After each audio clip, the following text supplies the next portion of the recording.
Hello guys, ഇന്ന് ഞാനിവിടെ ഉണ്ടാക്കാൻ പോകുന്ന മന്തിയാണ് കേട്ടോ. നമുക്ക് വീട്ടിൽ തന്നെ ഏറ്റവും എളുപ്പത്തിൽ എന്നാൽ നല്ല ടേസ്റ്റി ആയിട്ട് മന്തി എങ്ങനെ ഉണ്ടാക്കാൻ നോക്കിയാലോ. എന്നാ ബാ. ഞാനിവിടെ 2 ഗ്ലാസ് അരി എടുത്തിട്ടുണ്ട് കേട്ടോ. അത് നന്നായിട്ട് ഇവിടെ നിന്ന് കഴുകിയിട്ട് ഞാനത് ജസ്റ്റ് ഒന്ന് ഒരു 20 മിനിറ്റ്സ് സോക്ക് ചെയ്യാൻ വെച്ചിട്ടുണ്ട് കേട്ടോ. ഞാനിവിടെ എടുത്തിട്ടുള്ളത് 1 കിലോ ചിക്കനാണ് കേട്ടോ. അത് നന്നായിട്ട് കഴുകിയിട്ട് ഇതുപോലെ നല്ല ഫോർക്ക് വെച്ചിട്ട് ഒന്നിങ്ങനെ കുത്തി കൊടുക്കുക. എന്നാൽ നമ്മൾ ചിക്കൻ്റെ അകത്ത് ഇടുന്ന പൊടികളും അതേപോലെ തന്നെ ഉപ്പും കാര്യങ്ങളൊക്കെ നന്നായിട്ട് ഈ ചിക്കനിൽ പിടിക്കാൻ വേണ്ടിയിട്ടാണ് ഇങ്ങനെ ചെയ്ത് കൊടുക്കുന്നത്. ഇങ്ങനെയൊക്കെ ചെയ്ത് കഴിഞ്ഞതിന് ശേഷം ഞാനിപ്പോൾ ഇടുന്നത് 2 മാഗി ക്യൂബാണ് കേട്ടോ. പിന്നെ ഒരു ക്യാപ്സിക്കത്തിൻ്റെ ഒരു പകുതി ഭാഗം ഞാനത് ചെറുതായിട്ട് ഇങ്ങനെ കട്ട് ചെയ്തിട്ട് അതും ഇട്ട് കൊടുക്കുന്നുണ്ട്. അതിന് ശേഷം മന്തി മസാലയാണ് ഇട്ട് കൊടുക്കുന്നത്. ഇത് നമുക്ക് കടയിൽ നിന്ന് വാങ്ങിക്കാൻ കിട്ടും, മന്തി മസാല എന്ന് പറഞ്ഞാൽ.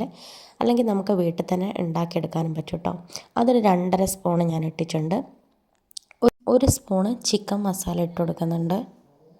അതിന് ശേഷം ഞാനിവിടെ ഫുഡ് കളർ കുറച്ച് ചേർത്ത് കൊടുക്കുന്നുണ്ട്. റെഡ് കളറാണ് കേട്ടോ ചേർക്കുന്നത്.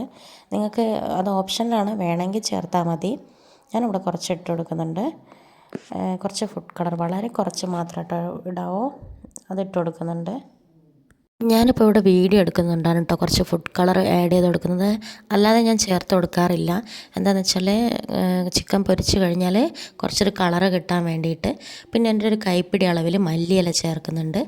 പിന്നെ നമ്മുടെ എരിവിന് ആവശ്യമായിട്ടുള്ള മുളക് പൊടി ചേർത്ത് കൊടുക്കുന്നുണ്ട്. ഞാനൊരു 1.25 സ്പൂണോളം മുളക് പൊടി ചേർത്ത് കൊടുക്കുന്നുണ്ട്. ഉപ്പ് ഞാനിപ്പോൾ ഇട്ടിട്ടില്ല കേട്ടോ. എന്താണെന്ന് വെച്ചാൽ 2 മാഗി ക്യൂബ് ഇട്ടത് കൊണ്ട് അതിൽ ആവശ്യത്തിനനുസരിച്ചുള്ള ഉപ്പുണ്ടാവും. വേണമെങ്കിൽ നമുക്ക് കുറച്ച് കഴിഞ്ഞിട്ട് ഇത് മിക്സ് ചെയ്തതിന് ശേഷം ഉപ്പ് ആഡ് ചെയ്ത് കൊടുക്കാവുന്നതാണ് കേട്ടോ. പിന്നെ ഇനി ഞാനിവിടെ ചേർത്ത് കൊടുക്കാൻ പോകുന്നത് 2 സ്പൂൺ ഓയിലാണ്. നമ്മൾ 2 സ്പൂൺ ഓയിലും കൂടെ ചേർത്തതിന് ശേഷം നമ്മൾ നന്നായിട്ട് കൈവച്ച് മിക്സാക്കി കൊടുക്കണം. ചിക്കനിലെല്ലാവിടേക്കും ഈ പൊടികളും ഈ ഉപ്പും എല്ലാം എത്തുന്ന രീതിക്ക് നല്ലപോലെ മിക്സ് ചെയ്ത് കൊടുക്കുക. അപ്പോൾ ഞാൻ മിക്സ് ചെയ്ത് നോക്കുമ്പോൾ കുറച്ച് ഉപ്പ് കുറവുണ്ടായിട്ട് ഞാൻ ഉപ്പും കൂടെ ആഡ് ചെയ്തെടുത്തിട്ട് അതൊന്ന് മാറ്റി വെക്കുക. അപ്പോഴേക്കും ഞാനിവിടെ വെള്ളം വെച്ചിട്ടുണ്ടായിരുന്നു. ഇതിൽ സ്പൈസസ് ഇട്ട വീഡിയോ എന്നോട് റെക്കോർഡ് ചെയ്യാൻ മറന്നു പോയിട്ടുണ്ടായിരുന്നു കേട്ടോ. ഞാൻ നിങ്ങൾക്ക് പറഞ്ഞുതരാം എന്തൊക്കെയാണ് ഇട്ടതെന്ന്. 2 ടീസ്പൂൺ മല്ലി ഇട്ടിട്ടുണ്ട്, 4 ഗ്രാമ്പു, 3 കഷ്ണം ചെറിയ കറുകപ്പട്ട ഇട്ടിട്ടുണ്ട്. അതുപോലെ തന്നെ 1 ടീസ്പൂൺ കുരുമുളക്, ഒരു 4 ഏലക്കായ, 1 ടീസ്പൂൺ ജീരകം, പിന്നെ ഒരു 2 ചെറിയ സ്റ്റാറിൻ്റെ 2 ചെറിയ പീസസ്, അതേപോലെ തന്നെ 2 ചെറിയ ബേ ലീഫ് ഇട്ടിട്ടുണ്ട് കേട്ടോ. പിന്നെ ഇത് നന്നായിട്ട് തിളച്ച് വരുമ്പോൾ ആവശ്യത്തിനുള്ള ഉപ്പിടുക. അതിന് ശേഷം നമ്മൾ ഇടയ്ക്കൊന്ന് ഉപ്പൊക്കെ ഉണ്ടോ എന്നൊക്കെ ഒന്ന് ചെക്ക് ചെയ്ത് നോക്കാം കേട്ടോ. ചോറിന് ആവശ്യമായിട്ടുള്ള ഉപ്പ് നമ്മൾ ഇപ്പം തന്നെ ഇട്ടാലാണ് അത് ചോറിൽ പിടിക്കുള്ളൂ കേട്ടോ. പിന്നെ നമ്മൾ ചോറ് വെന്ത് കഴിയുമ്പോൾ ഒന്ന് ഇട്ട് കഴിഞ്ഞാൽ അത് ഓരോ ഭാഗത്തേക്കൊക്കെ ആയിപ്പോവും. പിന്നെ നമുക്ക് ഇതിലേക്ക് 1 ടേബിൾ സ്പൂണോളം ഓയിൽ ഒഴിച്ചു കൊടുക്കാം കേട്ടോ. ഈ ഓയിൽ ഒഴിക്കുന്നത് എന്തിനാണെന്ന് വെച്ചാൽ നമ്മുടെ ഈ അരി തമ്മിൽ ഒട്ടിപ്പിടിക്കാതിരിക്കാൻ വേണ്ടിയിട്ടോ. നമുക്കിങ്ങനെ അരി വിട്ട് കിട്ടണ്ടേ, അതിന് വേണ്ടിയിട്ടാണ് ഓയിൽ ഒഴിച്ചു കൊടുക്കുന്നത്. പിന്നെ നമ്മുടെ അരി ഇതിലേക്ക് നമുക്ക് ഇട്ട് കൊടുക്കാം. അതിനുശേഷം നന്നായിട്ട് മിക്സ് ചെയ്തതിന് ശേഷം നമുക്കിത് അടച്ച് വെച്ചിട്ട് വേവിക്കാം. അപ്പോഴേക്കും നമുക്ക് ചിക്കൻ ഒന്ന് ഫ്രൈ ചെയ്തെടുക്കാം കേട്ടോ. ചിക്കൻ ഫ്രൈ ചെയ്യാൻ ആവശ്യമായിട്ടുള്ള ഓയിൽ നമുക്ക് ഈ ഒരു പാനിൻ്റെ അകത്തേക്ക് ഒഴിച്ച് കൊടുക്കാം. അതിന് ശേഷം നമുക്ക് ഓരോ ചിക്കൻ്റെ പീസായിട്ട് ഈ പാനിലേക്ക് ഇട്ട് കൊടുത്ത് നമുക്ക് വേവിച്ചെടുക്കാം കേട്ടോ.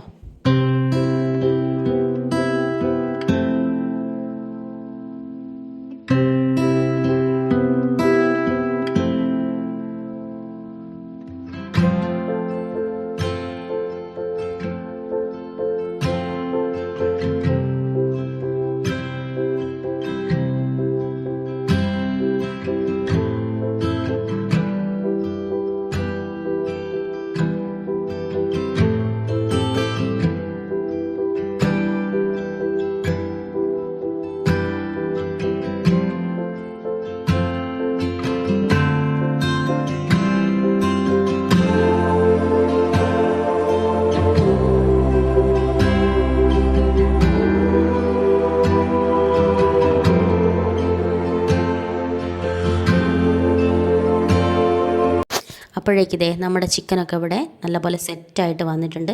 നല്ലപോലെ ഫ്രൈ ചെയ്ത് കിട്ടിയിട്ടുണ്ട് കേട്ടോ. നമ്മുടെ റൈസും വെന്തിട്ടുണ്ട്. ഇനി ഇത് നമുക്ക് ഊറ്റിയിട്ട് മാറ്റി വെക്കാം. പിന്നെ നമ്മൾ വേറൊരു പാത്രത്തിൻ്റെ അകത്ത് നമുക്കിതൊന്ന് ദം ചെയ്തെടുക്കാം. ചിക്കൻ ഇതേ അടിയിലിങ്ങനെ ഇട്ട് കൊടുത്ത് അതിന് മേലെ നമുക്ക് മാറ്റി വെച്ച ഈ ഒരു റൈസില്ലേ, ഇത് നമുക്ക് നല്ലപോലെ നിരത്തിയിട്ട് വെച്ച് കൊടുക്കാം. എല്ലാ ഭാഗത്തും ഒരേ ലെവലിൽ നമുക്ക് ഈ ഒരു റൈസ് നല്ലപോലെ ഇങ്ങനെ വെച്ച് കൊടുക്കാം കേട്ടോ.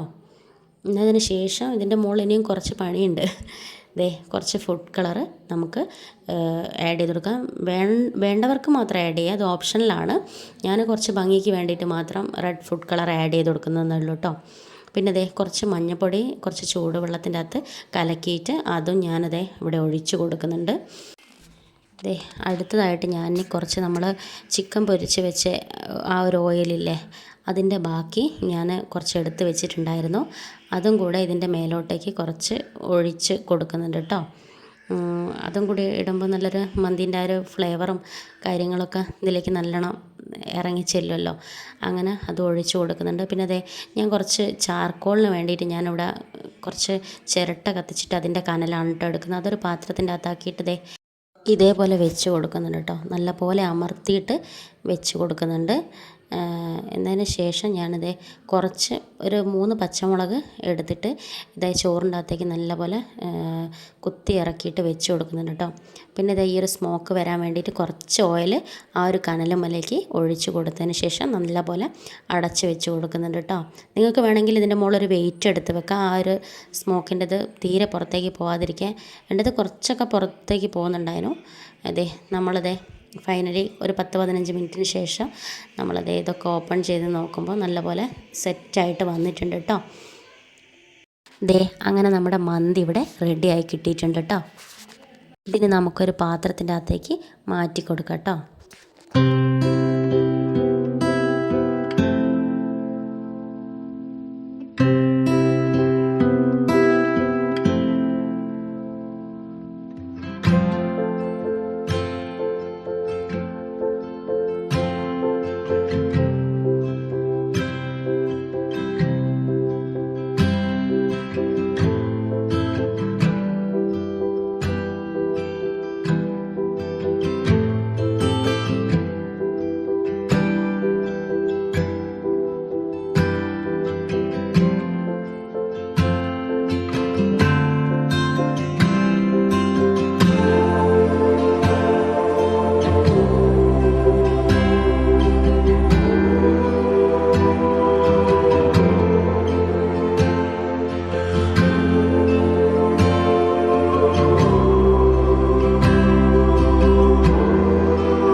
അപ്പോൾ ഇനി ഞാനും ഒന്ന് കഴിച്ചു നോക്കട്ടെ കേട്ടോ നമ്മുടെ മന്തി എങ്ങനെയുണ്ടെന്ന്. ചിക്കനൊക്കെ നല്ല പോലെ ഫ്രൈ ചെയ്ത് കിട്ടിയിട്ടുണ്ട്, അതേപോലെ തന്നെ നല്ല സോഫ്റ്റായിട്ടും കിട്ടിയിട്ടുണ്ട് കേട്ടോ. ഞാനിതിൻ്റെ കൂടെ കൂട്ടാൻ വേണ്ടിയിട്ട് കുറച്ച് മയോണൈസും കൂടെ ഉണ്ടാക്കിയിട്ടുണ്ടായിരുന്നു കേട്ടോ. അത്യാവശ്യം നല്ല ടേസ്റ്റൊക്കെയുള്ള മന്തി തന്നെയായിരുന്നു കേട്ടോ. അപ്പോൾ എല്ലാവരും ഉണ്ടാക്കി നോക്കിയിട്ടൊന്ന് ഫീഡ്ബാക്ക് അറിയിക്കുക. പ്ലേറ്റ് കാലിയായത് അറിഞ്ഞില്ല കേട്ടോ ഞങ്ങളെ. അപ്പോൾ അടുത്തൊരു വീഡിയോ ആയിട്ട് കാണും വരെ ബായ്.